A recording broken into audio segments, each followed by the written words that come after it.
Hey everyone, welcome back to Addie P's Real Estate Tea, where today we're going to briefly chop it up regarding election year real estate and how that's going to look or how we perceive it to be looking in 2024.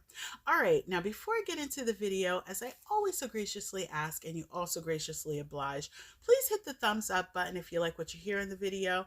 Also, don't forget to comment. I love hearing from you all. And if you do decide to subscribe to the channel, please also hit the bell notification to be notified of future videos on the channel. I do my best to post here every week. Sometimes your girl falls a little short, but that's okay. All right. And also, if you follow your girl on Instagram, please don't forget to drop me a heart and show me some love. All right, guys. Now, 2024, we have an interesting array of political characters that are entering the arena.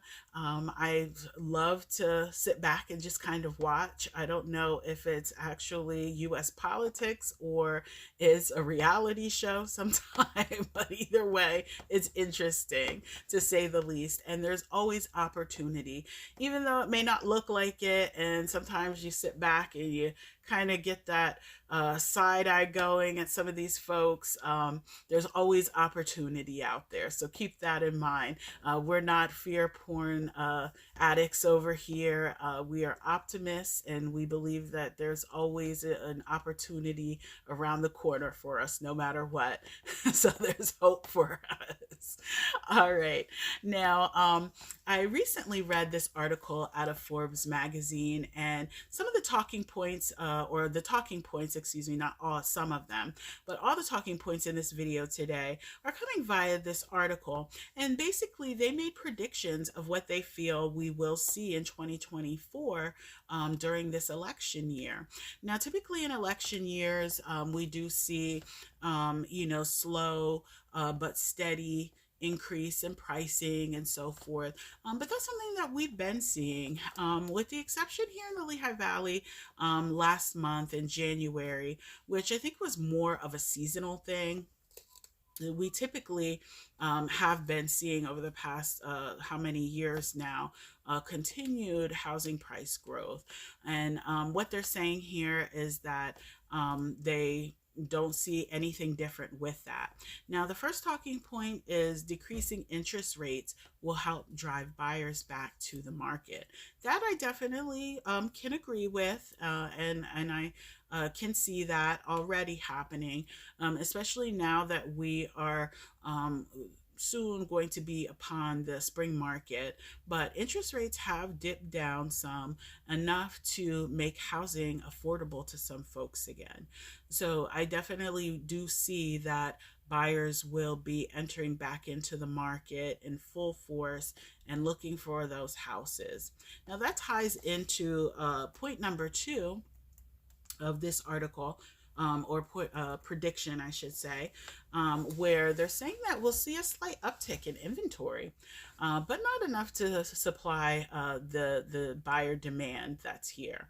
Now, as I usually reference in most of my videos, you need about 3.5 to 4 months of inventory in order to have a healthy, balanced market.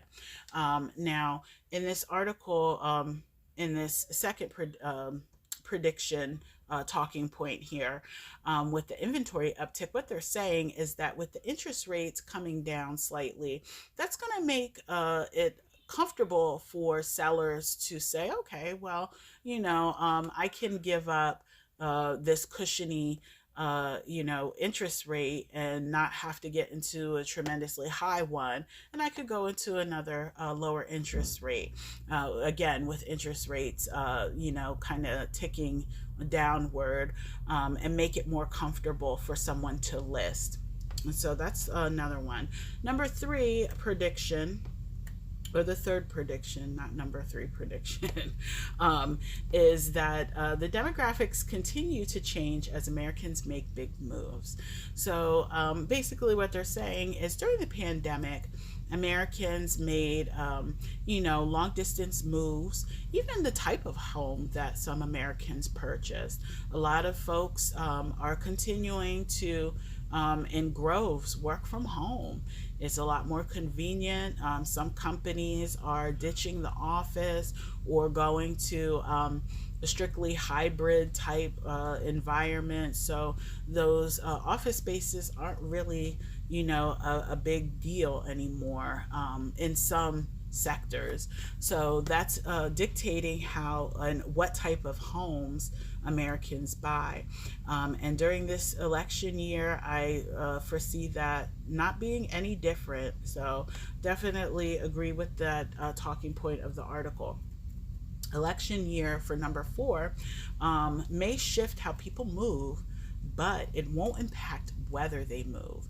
And long and short of that is people are going to move regardless of an election year. If I have a house to sell, I don't care if it's an election year or not, I'm going to sell. If I need to buy a home, I'm going to buy a home, regardless of what's going on. The why may have a big deal to do with that, and how I do it as far as the affordability factor is what will be seen here during this 2024 election year. And again, if we have these interest rates that continue to dip, then it'll be a favorable buying environment. And housing prices, and I think I've said this before in other videos, I don't anticipate that they'll be coming down anytime soon.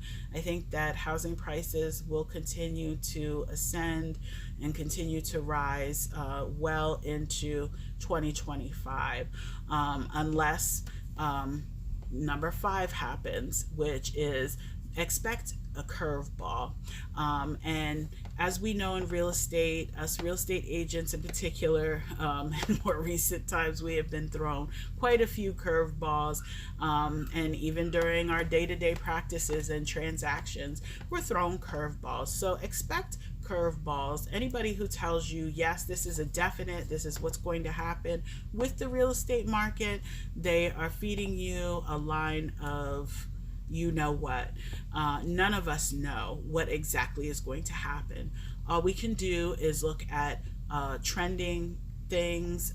We can look at statistics. We can look at historical statistics and say, okay, well, this happened during 2020 election year, or this happened, during this time. But nobody can tell you for sure, yes, without a shadow of a doubt, this is going to be our president. This is going to be what's going to happen with interest rates. This is what's going to happen with this or that. No. So don't believe it. Always do your own research. Always have your own thoughts, your own opinions.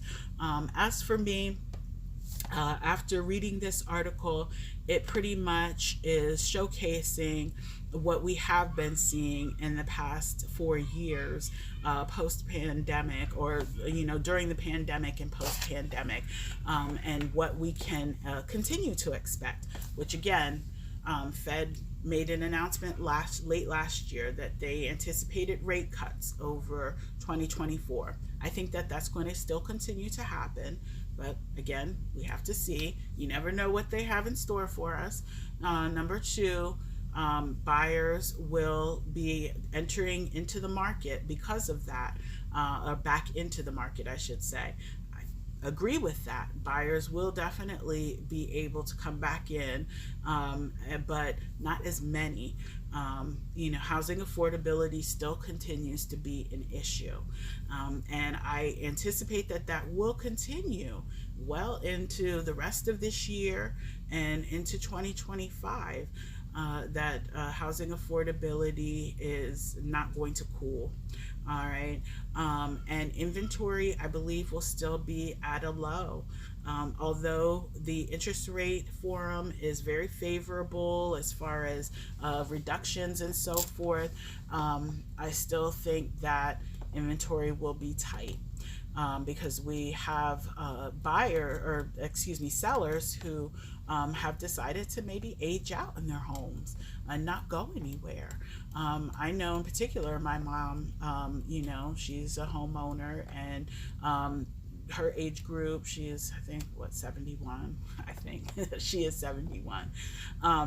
But she's not anticipating going anywhere. She loves her home. She can function in there. She had her bathroom redone where she can, if she had mobility issues, that she can get in and out of her bathroom. Okay. So a lot of older folks who we anticipated would be selling at this time in order for that next group of buyers and generation of buyers to move into those homes. That's not happening. And home building, as we know, can be quite a process. So we can't just say, okay, we'll build more homes. Come on, come on. Because that process can be very long and arduous. So we'll have to see what's going on here. But enough of my babbling. I could go on and on about real estate. Those of you who subscribe know this. I can talk for hours about real estate, and I'm sure you don't want to hear me talk for hours. All right, guys. Well, join me next week for another video that I hope to have up. And until then, you all have a blessed one. Take care.